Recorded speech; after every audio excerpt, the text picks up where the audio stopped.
Hey y'all, today we're going to be talking about roses. I've got several, now I don't have a ton.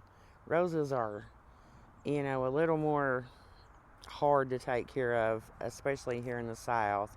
You're having to treat the roses, and maybe not with all of them, but with a good many of them. And so, I want to show y'all, it's time to cut them back. And honestly, I should have already done this. Because look, all of this is not growth from last year. This is where we had weird weather weeks ago and everything started, especially the roses, because they're early to put on leaves.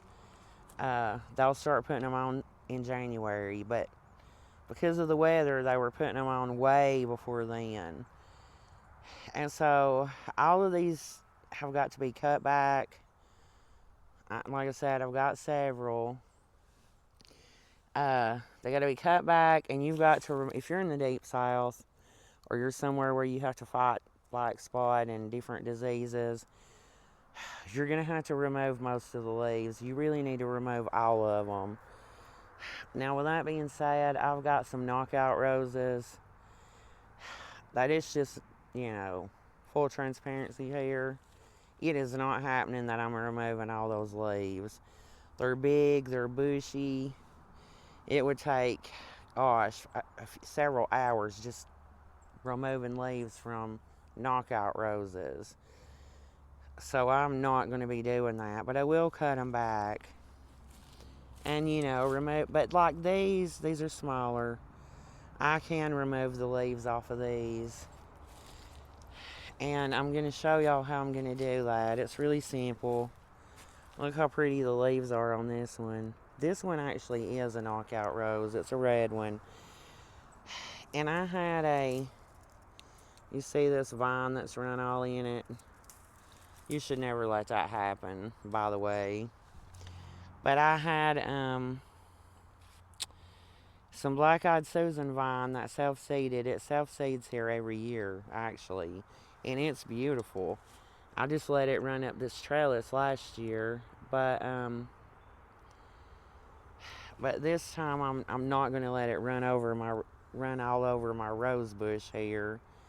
You shouldn't do that. They need to get as much air circulation as they can to help with the black spot, which it's not as bad. I will say on the knockout roses, they are much easier. They're a little more disease resistant, so I don't have as much trouble on them, although I do treat them. I use the 3-in-1 systemic, and I'll try to put a picture of it on the screen. I just bought it at Walmart. It's nothing special. And I'm sure there's better ways to treat your roses, but to be honest, I don't have time during the summertime to spray roses once every week or two. I just don't. And so I'm going to just stick with what it works pretty good for me, the one I buy at Walmart. And so I'm going to show y'all how I'm going to cut these back and, of course, clean out that vine over there. And so let's get these roses took care of. Okay. Y'all, I don't have no fancy rose gloves and all that. I'm just regular gloves, so I probably will get stuck, but that's okay. This rose, I've had this rose, and I know it's little and puny, but it actually looks great compared to what it's looked for the last, I don't know, probably 7 or 8 years, because I moved this rose from our other property to here, and before I dug it up, it was beautiful. It was big and bushy. It almost looked like a knockout rose, but it's not a knockout rose. If I can remember what it is, I'll put it on the screen. I know it's on the screen in one of the plant tours I did during the fall. And so it ended up dying completely except for one little stem. And so most people probably would have given up on it. And honestly, I almost did do that. But I'd had it so many years. I've had this rose at least 15 to 17 years. Okay, if this will focus. There's an eye right here. And I'm going to cut it right above that because I want this limb to shoot, a certain way. And so to get it to do that, you have to cut it above an eye. There's another one. And actually, that one would probably be better because it's going to come out toward me. So I think I'm going to cut it there. Okay. And now when y'all cut your roses back, you want to make sure that you clean up the mess underneath that you cut off. Because, so I can get all of these leaves, I'm going to go ahead and cut this one back here. There's an eye on this side, so I'll just cut above that. So it shoots that way. And I'll just go ahead and take these off. Right here at the little node. And that'll be perfectly fine. Okay, now I'm going to pull it back so y'all can just kind of watch as I'm doing this.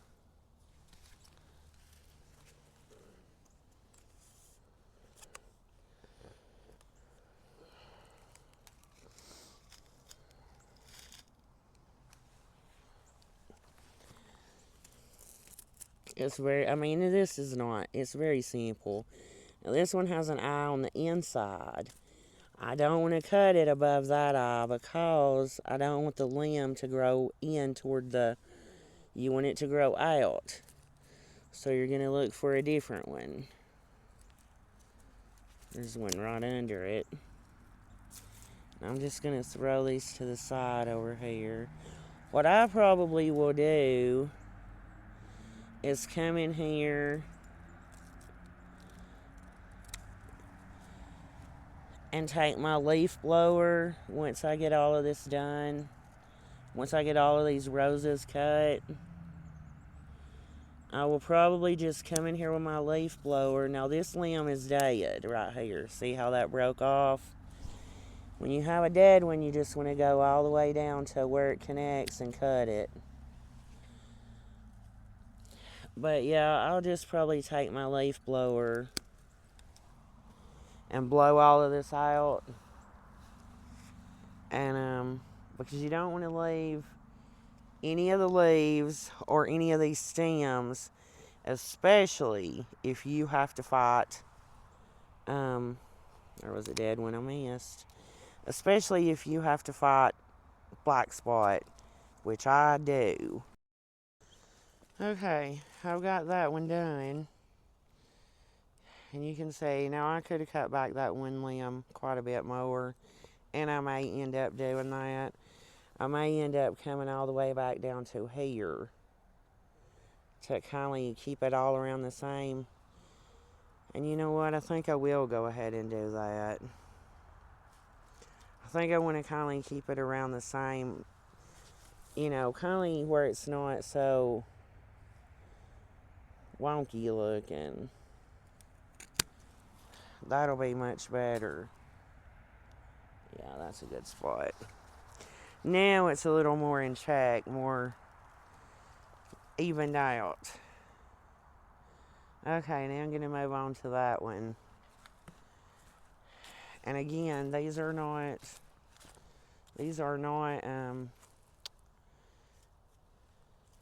knockout roses.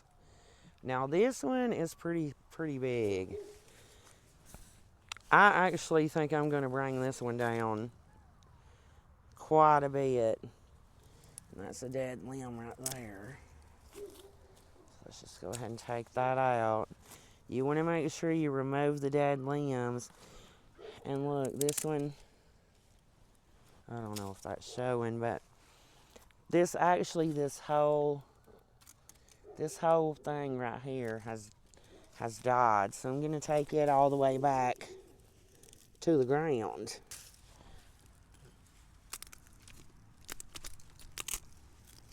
Okay.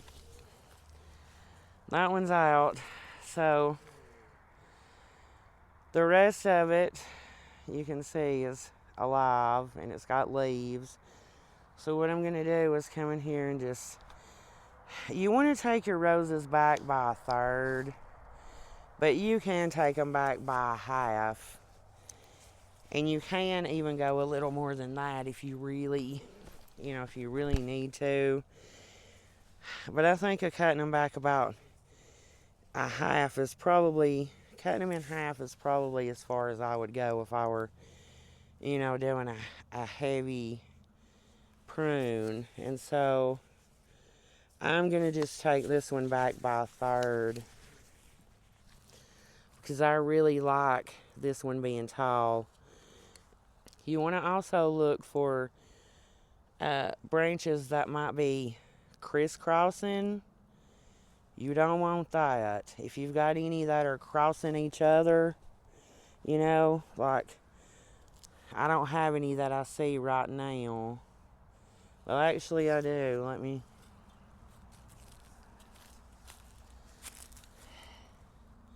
You see these right here?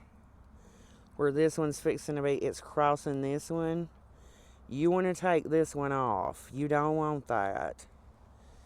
And so, because they'll rub together and that'll just cause more problems. You want to go ahead and get that out of there. And I'm going to take it all the way back to right there. See how that was all tangled up in there? Yeah, you don't want that. And actually, I'm just going to come in here and I'm just going to, that one's going to grow to the middle. If I cut that one there.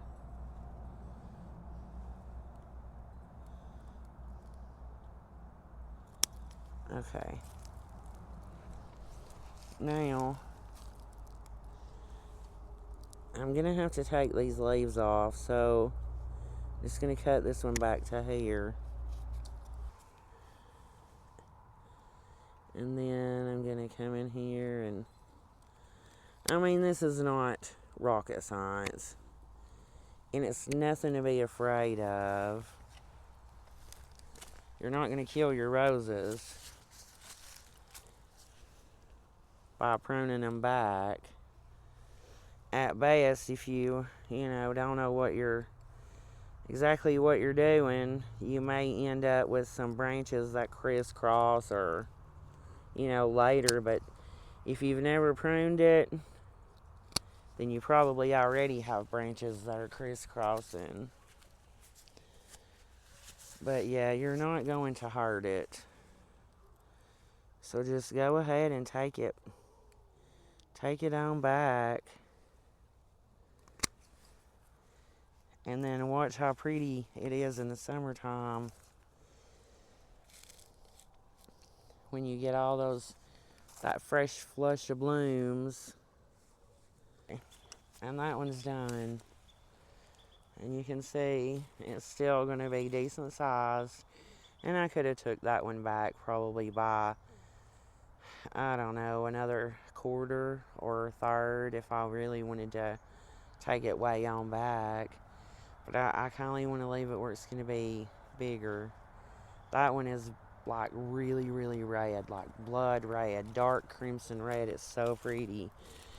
And I don't know if I said it with this other one over here that I cut first, but it's yellow. I mean, it's orange with a little bit of yellow intermingled. It's beautiful. And so now we're going to tackle this one right here, this bush rose. And then that's probably all we're going to do because I have drift roses too. And I have a couple more bush roses. But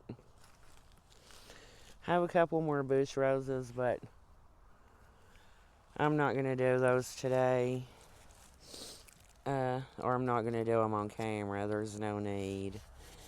And so I think what I'm going to do with this, of course, as I cut it, now there's a lot of dead in this one also. You can see right here, there's also a lot of crisscrossing branches. And I did prune this one several times during the summer. Ooh, look at that vine. Now I do love the vine, but I will not be letting this happen again. Like, keep in mind, they have some really bad thorns. So you want to be careful with these. And now that I've got that where I can actually tell what I'm doing, see how these are growing out toward the ground? I don't want that.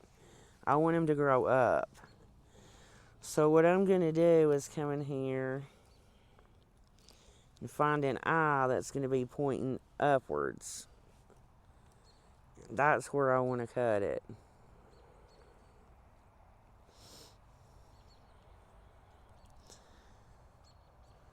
Okay. I'm going to take that one off. That one's going to grow up. You can see right here, there's one going up. That's where you want to cut that.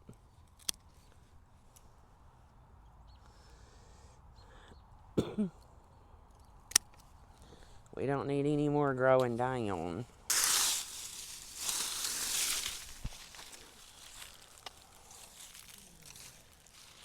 I do want to say the vine is not invasive.